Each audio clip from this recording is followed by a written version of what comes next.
Hello everyone, welcome back to my channel creation by Kirti. First part में हमने देखा था कि हमने ये सुंदर सा ड्राइंग कैसे बनाया था।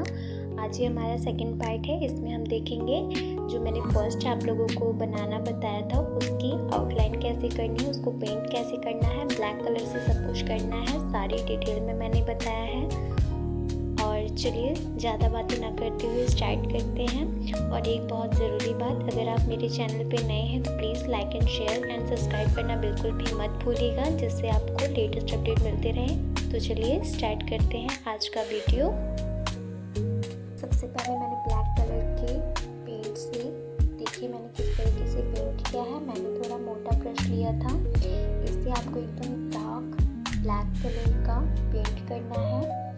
और अगर आप कलर की बात करें तो आप कोई सा भी कलर ले सकते हैं। आप कैमल का भी ले सकते हैं और फैब्रिकल का जो पेंट आता है वो भी ले सकते हैं। आप कलर्स अपने अकॉर्डिंग ले सकते हैं कोई सा भी, बस आपको इतना ध्यान देना है कि जो भी कलर आप सेलेक्ट कर रहे हैं वो आपकी वॉल को शाइन दे। ऐसा ना हो कि करने के बाद वो बेकार लगे, तो इस चीज़ का आपको खास ख्याल रखना है। मैंने सभी चीज़ों को एकदम डिटेल में कैसे पेंट करना है बहुत ही बारीकी से आप लोगों को दिखाया है। आप भी इन्हीं स्टेप्स को फॉलो कीजिएगा और आराम से करते रहिएगा। और जो भी कुछ हो, कोई कन्फ्यूज़न हो, आप मुझसे पूछ सकते हैं। आप मुझे कमेंट कीजिएगा, मैं आप लोगों को आंसर ज़रूर करूँगी। जो कुछ भी आपको ना समझ आए, ठीक है, तो आप वीडियो को पूरा देखिए, आपको सब कुछ अच्छे से समझ आ जाएगा। मैंने कौन सी लाइन कैसे पेंट की है। और एक चीज़ मैं आपको और बता दूं, देखिए आपने जो ड्राइंग बना रखी है वो तो आपने ऑलरेडी अपने मन से एकदम अच्छी बनाई होगी ना। जितनी आपके अंदर क्वालिटी होगी आप उतना उसे बेहतर बनाना चाहेंगे, जाहिर सी बात है। लेकिन देखिए जैसे कई बार ऐसा होता है कि हम कुछ बना रहे होते हैं और हमसे गलतियां हो जाती हैं, तो उन गलतियों को देख के आप बिल्कुल भी परेशान ना हो। तो इस चीज़ का आपको बिल्कुल भी टेंशन नहीं लेना है। तो देखिए सबसे गलती होती है, मुझसे भी होती है।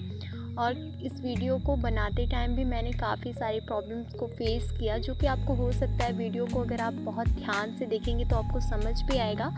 तो इसका सलूशन मैं आपको ये बता रही हूँ, जैसे आप कोई चीज़ बना रहे हैं और आपसे वो मिस्टेक हो जा रही है तो आप उसको लेके ना परेशान हो। और जैसे कि आपने कोई लाइन बनाई, ठीक है, वो पतली निखानी थी लेकिन आपसे थोड़ी मोटी हो गई या थोड़ा टेढ़ा हो गया कुछ भी, तो आप उसे थोड़ा बोल्ड कर सकते हैं। क्योंकि आप थोड़ा बोल्ड कर देंगे तो उससे आपका जो डिज़ाइन है वो बहुत बेकार नहीं होगा। लेकिन हाँ, आपको इतना भी ध्यान रखना है कि अब एकदम से ना मोटा कर दीजिए कि वो एकदम बेकार लगने लगे।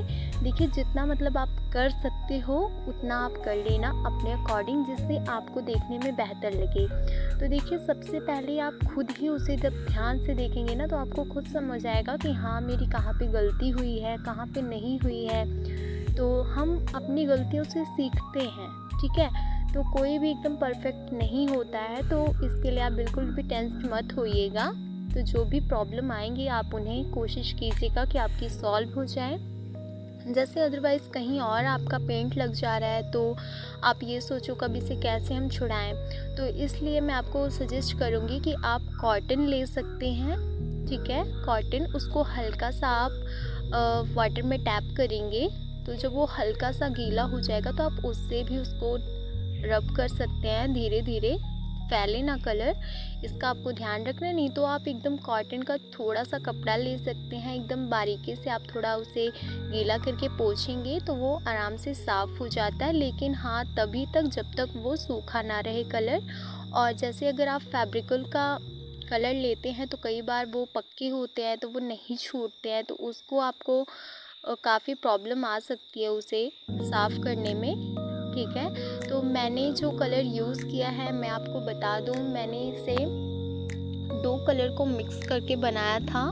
एक तो कैमल और दूसरा डोम्स। मैंने दोनों कलर को मिक्स करके तब मैंने एक कलर बनाया और उससे मैंने इसको पेंट किया है। काफ़ी डार्क और ब्लैक कलर तो वो ऑलरेडी था, तो मैंने बस इन दोनों को मिक्स करके इसे बनाया, जिससे दोनों की मैच हुई। और फिर उससे मैंने इसको बनाया है, पेंट किया है। आप देख लीजिए, आप भी ये ट्रिक फॉलो कर सकते हैं। ये कलर आपका आसानी से मिट भी जाएगा और आपकी वॉल इससे शाइन भी करती है। फैब्रिकल का कलर कई बार नहीं छूटता, लेकिन ये आसानी से छूट जाएगा। आप इसे आसानी से साफ़ भी कर सकते हैं।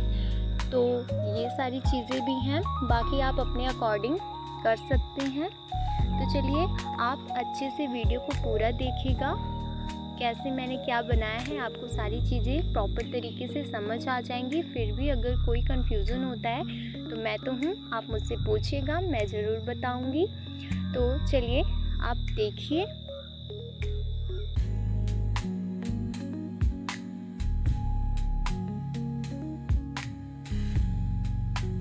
और फ्रेंड्स, एक मैं बात आप लोगों से कहना चाहती हूँ कि प्लीज़ बैकग्राउंड की जो आवाज़ें हैं, क्योंकि मैं गांव में रहती हूँ तो काफ़ी चहल पहल होती रहती है, तो आप उन लोगों की आवाज़ों को थोड़ा अवॉइड कीजिएगा।